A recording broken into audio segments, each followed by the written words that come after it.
This episode of the Cloud Accounting Podcast is sponsored by Elephant. As a listener of this show, I'm pretty sure you've already embraced technology and practice efficiencies, but sometimes it's hard to find training in those areas. Some of you look to your state societies to get CPE credit, but those tend to be tax or audit focused, and quite frankly, from what I've heard, pretty boring. Thankfully, our friends at Elephant have created education for tech-savvy accountants and bookkeepers like yourself. They offer training on platforms like Xero, QuickBooks, and Zapier, webinars on topics like cryptocurrency and firm marketing, have all-star instructors who not only understand technology, but are using it to run their own practices. And just for you, Elephant has a special offer for Cloud Accounting Podcast listeners. Visit elephanttraining.com/CAP. That's ELEFANT training.com/CAP to receive 50% off your first webinar. Again, that's elephanttraining.com/CAP for 50% off your first webinar. Elephant, building better practices one bite at a time.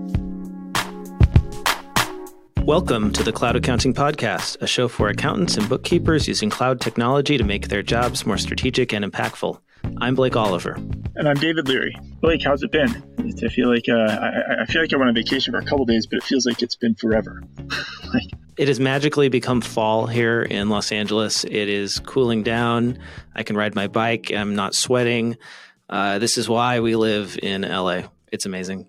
Living the dream. Awesome. Should we jump in? Let's do it. What do you got? All right. So I don't know. This is a little bit UK focused. I don't know how many of you have been following, but the UK has a mandate that as of April 1st, 2019, all the VAT taxes need to be making tax digital. And so what they've done, they have a bigger initiative in the UK that's going to make all taxes and interactions with the government when it comes to financial information digital. And I remember at QuickBooks Connect at the UK a little while ago, the person that's driving that effort gave like a keynote, and it was very like a Silicon Valley, like super dreamy, like you wanted to like move to the UK just so you could be part of this making tax digital effort. That's how dreamy it was. Wait, hold up. So yeah. Making tax digital. So what does that actually mean? So that means filing taxes. No, you can't use paper anymore. You've got to file electronically. That's the short answer. Yes, they're getting rid of all paper. There was something else in there, right? About or some. We were talking to somebody about this in Australia, where they're doing something similar. They've got to do it with software, right? You can't just go online and fill out a form. Is that right? Exactly. So I think in Australia, we were talking about this. It was they have one Touch Payroll, which would be like filing your 941 every single time you cut a paycheck and paying your payroll liabilities. And so that's something that nobody's going to do that by hand. So it's going to have to be done with software. And so if you look at the article, which is interesting about this article, the title of 53% of accountants say their clients are ready for this launch of making tax digital, which is actually higher than I would have expected, just based on the pace of change, right, to new software. And I think because this is a survey, right, of the clients. And actually, the reason I feel I'm really suspect of it is if you get down deeper in the article, it talks about and I'll read this quote exactly. Currently, there are more than 50 software providers that already have recognized compliant software. This is some way short of the 150 providers who have said they will provide software that's compliant. So there's a disconnect, right? Like, how can so many people be ready or say their clients are ready if a lot of the software providers still are not ready? Like, either they're switching everybody to the software providers that are, or accountants are just not estimating the real effort here and maybe aren't as ready as they think they are. So this would be an interesting one to watch, like, as the turn of the year comes and as April 1st comes, does making tax digital become Big April's Fool's joke? This could be it's just one to watch. So it's just and I think it's reasons to watch because I know states, like a lot of states are starting to go down this path right here in the U.S. So I think it's one to watch these requirements and how they roll out and how people actually implement and comply ultimately. Yeah. At most, about half are there. They've got 6 months to go. We'll see what happens in 6 months. And some were confident. Some of their clients, 1 in 7 said none of their clients would be ready. So if some clients, some say that they're fully ready, and then some are saying none will ever make it in time. Well, I've got an article that appeared in Entrepreneur called Outsource Everything But Accounting, Quality Control, and Sales. And this is by a couple that does entrepreneurial writing, speaking, for folks who are entrepreneurs, right? Advising them. And of course, this article caught my attention because they say you shouldn't outsource accounting. And I worked in outsourced accounting, and I had a firm that did outsourced accounting. So I'm wondering, well, what's their argument here? I think you can outsource accounting. So basically, their argument is that things are happening much too fast in a fast-growing business, in a startup, to be dependent on reports that are a month or even 2 weeks old. You need to know what's happening daily. And they give an example of a critical report that they had in their startup days called the Cliff Report. And it was basically a cash flow projection that just told them how far they were from the financial cliff that represented bankruptcy, right? How much runway they had before they would go off that cliff. So they say that if you're starting a business, don't outsource, hire a really good in-house cost accountant, and that person will give you the reports that you need timely in order to run your business effectively. That could be expensive, right? If I'm a newer startup or, I'm a new small business. So I think this really should be reframed of outsource to the correct person, right? Well, yeah. And that's what struck me about this is, so the writers are basically saying that, and maybe this is from experience, and maybe this is where the profession has failed, that it's impossible to get critical numbers in a timely manner from an outsourced accountant. That's a quote. I think that's not the case anymore. If you're using the right technology, if you're in the cloud, then you can absolutely get those numbers to your client by the 10th of the month. But, the problem is that we've got just so many folks doing bookkeeping and accounting on old systems. And then you're lucky to get it, 30 days after the end of the month. Yeah, that's actually a great quote. We should print that out, put it on t-shirts, frame it. Like that, it should be the driving mantra. Well, what's the quote? The quote, it's almost impossible to get these critical numbers in a timely manner from an outsourced accountant. Yeah.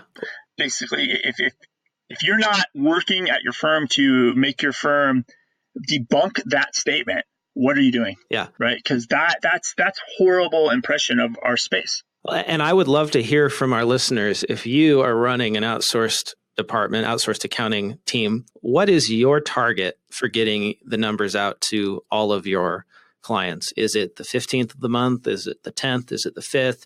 Is it different depending on how much they're paying you, what plan they're on? It certainly was for me. I really would love to know. So please, get on Twitter and tweet at us. Yeah, I think this is a really strong statement.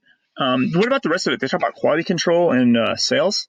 Yeah. So the other two areas that you shouldn't outsource is, one is quality control. So if you're a product-based business, it's totally fine to outsource manufacturing and fulfillment and all that, but you should have the product sent to you so that you can inspect it and make sure that it's good, right, before you deliver it to customers. So I can't see a fault with that.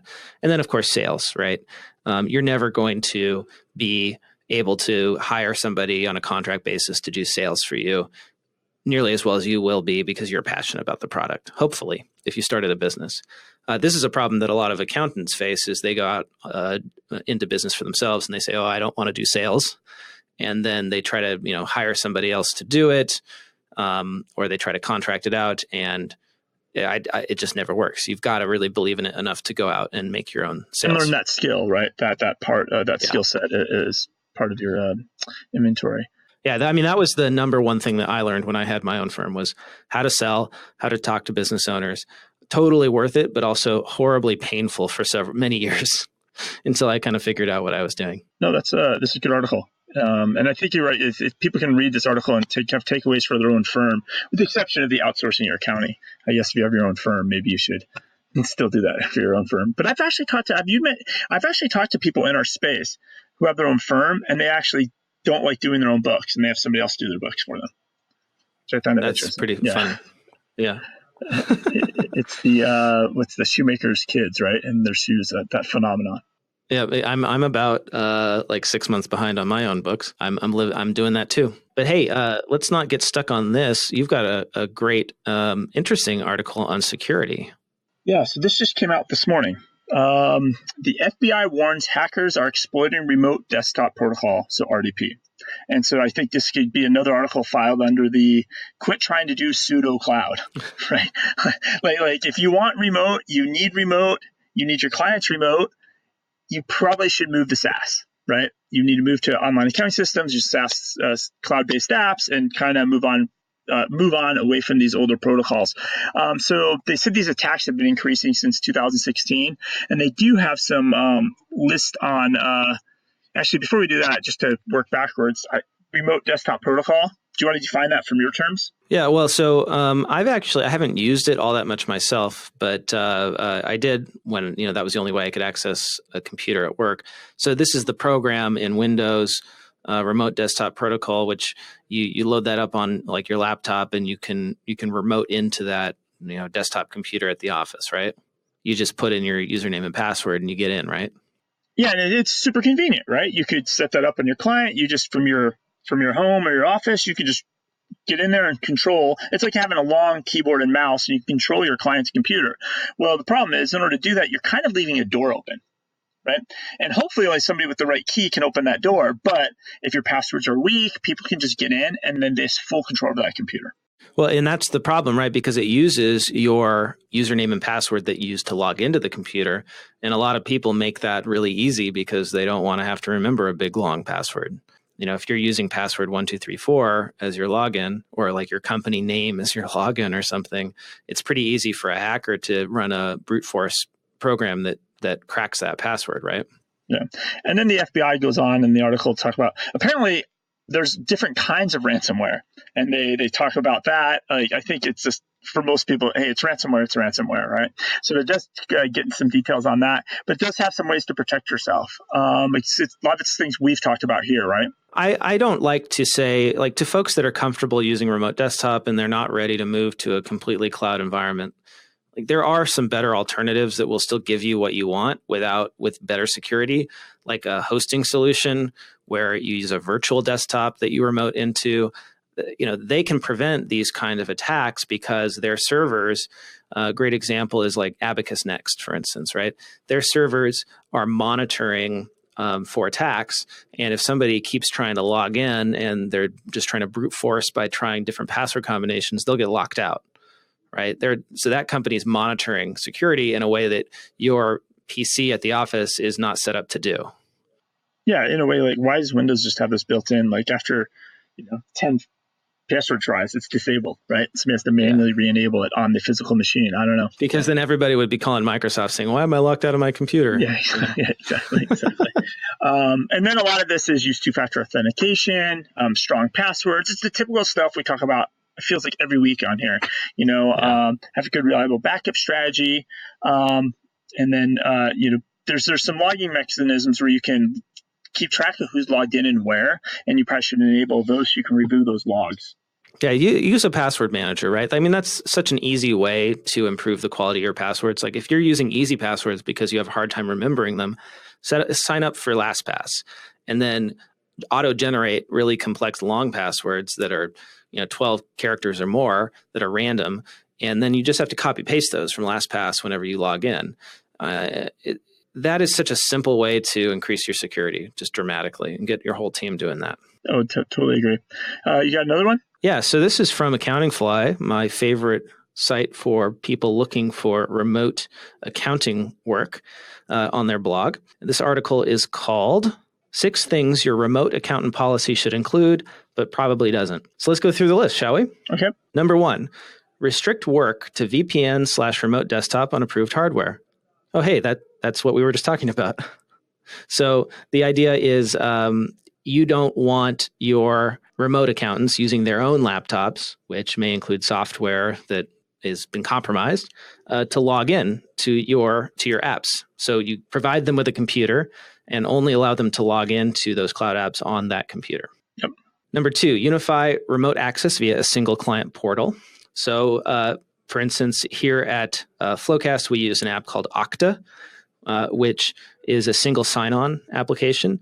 I have to log into Okta before I can get into any of our cloud apps. So I can't get into Expensify without going through Okta first. I can't get into Google Apps without going through Okta first. Everything possible. And the benefit is that Okta is restricted to two-factor authentication. So I have to get a code on my phone to log into Okta. And if I ever left the company, then our administrator can just disable my Okta access, which automatically kicks me out of all the 20 applications I have access to. Oh, that makes sense. Number 3, limit login locations. So you can use IP address filtering to force your remote accountants to only log in from, say, their city or state or the United States or wherever they live, so that a hacker in Russia can't log in. That's a good one. Number 4, require training sessions. I think that's something that a lot of people just forget when you're used to an office environment. You forget that you need to train people extra when they're remote.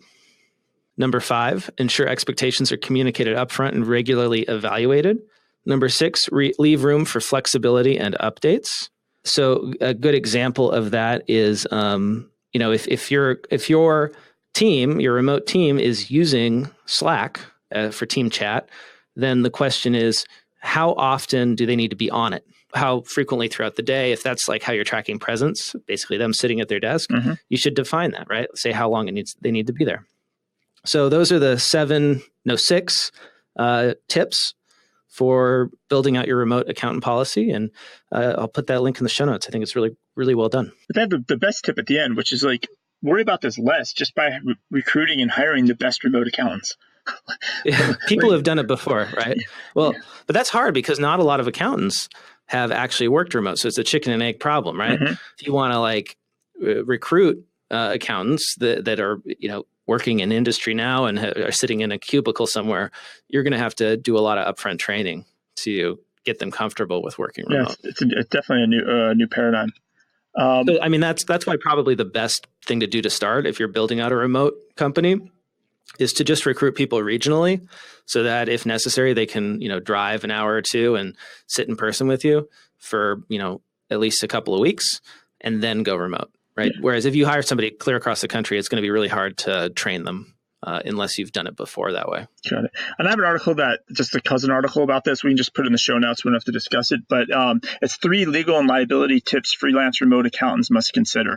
And so it's a very cousin related article to this. We'll stick that in the show notes. And actually, there's a lot you need to consider hiring accountants out of state for your firm, because now with the sales tax ruling and more states taxing services, it does create nexus for your firm in these other states. You have to file income tax. It's kind of crazy. So you might want to talk with a firm that has done it before you go do it. And then do we have anything else? I think you had one more, right? Yeah, the last article today is called Outsourced CFO Engagements, a risk/reward perspective for CPA firms. This appeared in CPA Practice Advisor. 3 authors. The one I know is, we both know, is Garrett Wagner, CPA in New York. So this is all about the risk of doing advisory services, which I think we were talking about a few weeks ago, right, David? Yeah, there was a great article you found. Yeah, so this is sort of a great follow-up to that. Things that you need to consider before you offer these outsourced CFO services, or if you are offering them, make sure that you take a look at this right away. So I'll just go through it real quick, and be sure to read the full article to get all the details, because it goes into great detail. So first is you got to look at your insurance policy. A lot of professional liability policies exclude coverage when you are acting as an employee, manager, officer, or director of a client. And outsourced CFO services could be construed as doing that. And so therefore, if something happens, if one of your VCFOs gets in trouble, you might not be covered. So you want to make sure that you are covered for that kind of stuff. And then engagement letters. We talked about engagement letters last time. You want to spell out the scope clearly in your engagement letter of what exactly you are doing, and be sure to explicitly disclaim responsibility to detect and prevent fraud, and make sure that the client knows that you're not going to do that. Another great thing to do is make sure that all your clients are insured for internal misappropriations. So if there is fraud, if their staff are stealing, that you aren't held responsible for it. And then make sure that you yourself are insured for staff misappropriations from your firm. So if your person doing bill pay is doing some embezzlement, you need to make sure that you're covered for that.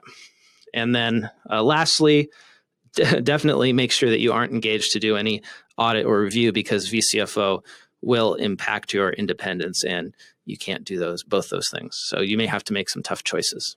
I think this episode within the Making Tax Digital has been the outsource episode. I think everything's about remote access or outsourcing.